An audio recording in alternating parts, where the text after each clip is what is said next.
प्रिय श्रोता बंधु भक्ति मार्ग तरफ आपण मानक मोर स्वागत। परम प्रेममय अवतारी परम पुरुष श्रीरामंकर बाल्यलीला जीवनी और गुणगारिमा उपरे आधारित कालजयी कवि सन्थ श्री तुलसीदासंक लेखनीकृत श्रीरामचरित मानसरे आम्भे माने पदार्पण करिसंती।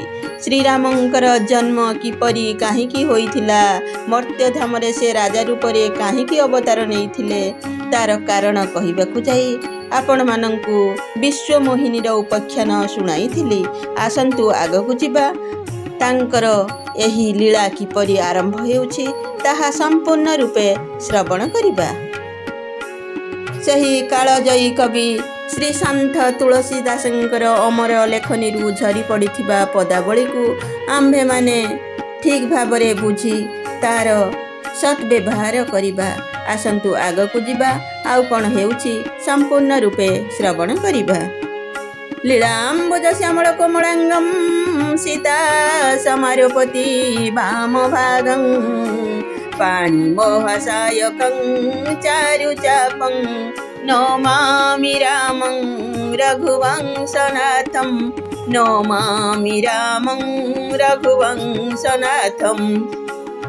बहुविधि मुनिः प्रबोधि प्रभुतव भये अंतर ध्यान सत्यलोक नारद चले करत राम गुण गान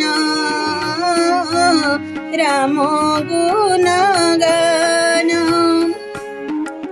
एपरि भावरे मुनिंकु बहु प्रकारे बुझाई सुझाई सांत्वना देई प्रभु अंतर्ध्यान होई गले एवं नारद श्रीरामंकर गुणगान करी करी सत्यलोक अर्थात ब्रह्मलोक को चली गले। हर गान मुनि जात पथ देखी विगत मोह मन हरस विशेषी अति सभित नारद पहि गाए गही पद आरत वचन सुनाई। शिवंकर सेही दुई जन कण देखिले जे नारद मुनि मोहमुक्त ओ प्रसन्नचित होई मार्गरे जाउछंती। ताहा देखि से दुहे अति भयभीत होई तांक निकटकू आसिले ओ तांक पाद धरी दैन्य प्रकाश करी कहिले, हर गान मन विप्र मुनिराया बड़ अपराध किन्न फल पाया श्राप अनुग्रह करहु कृपाला बोले नारद दीन दयाला। हे मुनिवर आमे ब्राह्मण नहु, आमे हेउछु शिवगणंकर गण। आमे बड़ अपराध कलु ओ तार फल मध्य पाइगलु। हे कृपालु वर्तमान कृपा करी आम उपरु अभिशाप दूर करंतु। दीन दयालु नारद कहिले, निश्चर जाई हो तुम्भ दो वैभव विपुल तेज बल हो भुज बल विश्वजित तुम्भ जहिया धरि हहि विष्णु मनु जतहु तैया। तुम्भे दुहे जाई राक्षस होई जाओ, तुम्भे महान ऐश्वर्य तेज ओ बल प्राप्त हेब। तुमे आपणा भुज बलरे जेतेबेले सकल विश्व को जय करिजिब सेतेबेले भगवान विष्णु मनुष्य शरीर धारण करिवे। समर मरण हरि हाथ तुम्हारा कोई हो मुकत न पुनि संसार चले जुगल मुनि पद सिर नाई भोए निशाचर काल ही पाई। युद्धरे श्रीहरिंकर हाथरे तुम्हर मृत्यु हेब एवं ताहा फलरे तुमे मुक्त होई जिवो। तुमको आउ एही संसार रे जन्म नेबाकू पड़िबो नाही। ଏହା ଶୁଣି ସେ ଦୁହେଁ ମୁନିଙ୍କ ଚରଣରେ ପ୍ରଣାମ କରି ଚାଲିଗଲେ ଏବଂ କାଳକ୍ରମେ ରାକ୍ଷସ ହୋଇଗଲେ।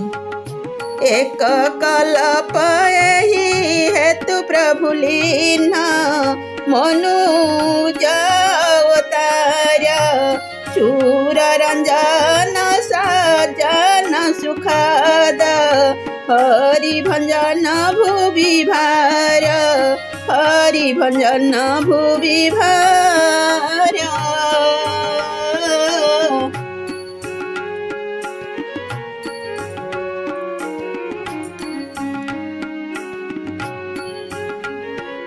ଏହି କାରଣରୁ ସୁରଗଣ ରଞ୍ଜନ ଧରାଭାର ଭଞ୍ଜନ ଓ ସାଧୁଜନଙ୍କର ସୁଖଦାତା ଭଗବାନ ଗୋଟିଏ କଳ୍ପରେ ମନୁଷ୍ୟ ଅବତାର ନେଇଥିଲେ। ନାରଦ ଓ ଶିବଗଣଙ୍କ ଦ୍ୱାରା ଅଭିଶାପଗ୍ରସ୍ତ ହୋଇ ପ୍ରଭୁ ନରାଧା ଦେହ ଧାରଣ କରି ଧରାବତରଣ କରିଥିଲେ। ସେହି କାରଣରୁ ସେମାନଙ୍କର ତ୍ରେତୟା ଯୁଗର ଲୀଳାଖେଳା ଆରମ୍ଭ ହୋଇଥିଲା। ଆହୁରି ଅନେକ କାରଣ ଅଛି, ତାହା ଆପଣମାନେ ଧୀରେ ଧୀରେ ଶ୍ରବଣ କରନ୍ତୁ, ଜାଣିପାରିବେ। ଯେପରି ବୃନ୍ଦାବତୀ ଭଗବାନଙ୍କୁ ଏହି ଅଭିଶାପ ଦେଇଥିଲେ, ତାହା ଆପଣ କାର୍ତ୍ତିକ ମହାତ୍ମ୍ୟରେ ଶୁଣି ସାରିଛନ୍ତି। ଏହି ବିଧି ଜନମ କରମ ହରି କେରେ ସୁନ୍ଦର ସୁଖଦ ବିଚିତ୍ର ଘେନେରେ କଲପ କଲପ ପ୍ରତି ପ୍ରଭୁ ଅବତାର ହିଁ ଚାରୁ ଚରିତ ନାନା ବିଧି କରହିଁ। ଭଗବାନ ଏହିପରି ଅନେକ ସୁନ୍ଦର ସୁଖଦ ଓ ଅଲୌକିକ ଜନ୍ମ ଓ କର୍ମ ରହିଛି। ପ୍ରତ୍ୟେକ ଜନ୍ମରେ ଭଗବାନ ଅବତାରଣା ଗ୍ରହଣ କରନ୍ତି ଓ ନାନା ପ୍ରକାର ସୁନ୍ଦର ଲୀଳା କରନ୍ତି। ସେ ହେଉଛନ୍ତି ଲୀଳାମୟ, ଇଚ୍ଛାମୟ। ତାଙ୍କ ଇଚ୍ଛା ବିନା, ତାଙ୍କ ଲୀଳା ବିନା ଏ ପୃଥିବୀରେ ପତ୍ରଟିଏ ବି ହଲେ ନାହିଁ। ତବ ତବ କଥା ମୁନି ସନ୍ନ ଗାଇ ପରମ ପୁନିତ ପ୍ରବନ୍ଧ ବନାଇ ବିବିଧ ପ୍ରସଙ୍ଗାନୁପବଖାନେ କରହିନ ମୁନି ଆଚରଣୁଶୟାନେ। କେତେବେଳେ ମୁନୀଶ୍ୱରମାନେ ପରମ ପବିତ୍ର କାବ୍ୟ ରଚନା କରି ତାଙ୍କ ଲୀଳା କୀର୍ତ୍ତନ କରନ୍ତି ଏବଂ ବିଭିନ୍ନ ପ୍ରକାର ଅନୁପମ ପ୍ରସଙ୍ଗ ବର୍ଣ୍ଣନା କରନ୍ତି। ସେସବୁ ଶୁଣିବା ବିବେକୀ ଲୋକର ଆଶ୍ଚର୍ଯ୍ୟ ହୁଅନ୍ତି ନାହିଁ। ହରି ଅନନ୍ତ ହରି କଥା ଅନନ୍ତ କହି ସୁନହି ବହୁ ବିଧି ସବ ସନ୍ତା ରାମଚନ୍ଦ୍ର କେ ଚରିତ ସୁହାଏ କଲପ କୋଟି লগি ଯାଇ ନ ଗାଏ। ଶ୍ରୀହରି ଅନନ୍ତ ଏବଂ ତାଙ୍କ କଥା ମଧ୍ୟ ଅନନ୍ତ। ସନ୍ଥମାନେ ତାହା ବହୁ ପ୍ରକାରେ କହନ୍ତି ଓ ଶୁଣନ୍ତି। ଶ୍ରୀରାମଙ୍କର ସୁନ୍ଦର ଚରିତ ଗାନ କରି କୋଟି କଳ୍ପରେ ସୁଦ୍ଧା ଶେଷ କରି ହେବ ନାହିଁ। यह प्रसंगमयी कह भवानी हरिमाया मोहि मुनि ज्ञानी प्रभु कौतुक प्रणत हितकारी सेवत सुलभ सकल दुख हारी। शिव कहले, हे पार्वती, मु एही प्रसंग कहिबार कारण हैला ज्ञानी मुनि माने मध्य भगवानଙ୍କ मायारे मोहित होई जाइछांती। प्रभु बड़ कौतुक प्रिय, लीलामय एवं शरणागत वत्सल। से सेवा द्वारा सुलभ एवं से सर्वदुख हरण करती।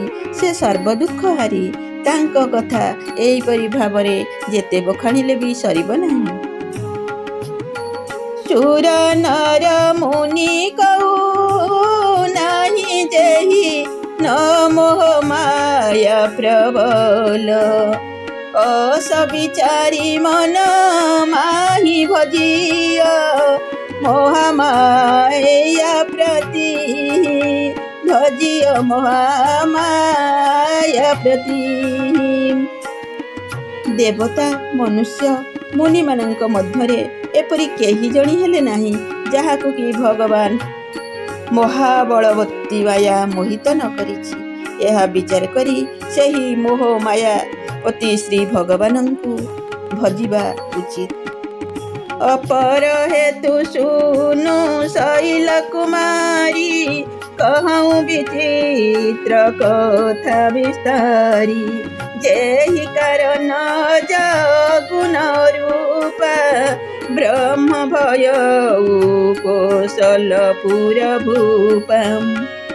जो प्रभु विपिन फिरत तुम्भ देखा, बंधु समेत धरे मुनिवेश।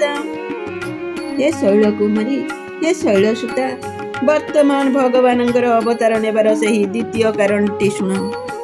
ଯେଉଁ କାରଣରୁ କି ଅଜନ୍ମା ନିର୍ଗୁଣ ଓ ଅରୂପ ଅବ୍ୟକ୍ତ ସଜିତାନନ୍ଦ ବ୍ରହ୍ମ ଅଯୋଧ୍ୟାପୁରୀର ରାଜା ହେଲେ, ମୁଁ ସେହି ବିଚିତ୍ର କଥାଟି ବିସ୍ତାର ପୂର୍ବକ କହୁଛି। जो प्रभु विपिन फिरत तुम्ह देखा, बंधु समेत धरे मुनिवेश। जासु चरित अवलोकी भवानी, सती शरीर रही हूँ गौरानी। अजौन छाया मिटाती तुम्हारी, तासु चरित सुनु भ्रमरु जुहारी। लीला किन्हीं जो तेहि अवतारा, सो सब कही हूँ मति अनुसारा। ଯେଉଁ ପ୍ରଭୁ ଶ୍ରୀରାମଙ୍କୁ ଭାଇ ଲକ୍ଷ୍ମଣ ସହିତ ମୁନିମାନଙ୍କ ପରି ବେଶଧାରୀ ବନରେ ବିଚରଣ କରୁଥିବାର ଦେଖିଥିଲ, ଏବଂ ହେ ଭବାନୀ, ଯାହାଙ୍କ ଚରିତ ଦେଖି ତୁମେ ସତୀ ଶରୀରରେ ଏତେ ପାଗଳୀ ହୋଇଯାଇଥିଲ ଏବଂ ଏପର୍ଯ୍ୟନ୍ତ ତୁମ୍ଭ ଉପରୁ ସେହି ପାଗଳପଣର ଛାୟା ଯାଇନାହିଁ, ସେହି ପ୍ରଭୁଙ୍କର ଭ୍ରମରୂପୀ ରୋଗ ହରଣକାରୀ ଚରିତ ଶୁଣ।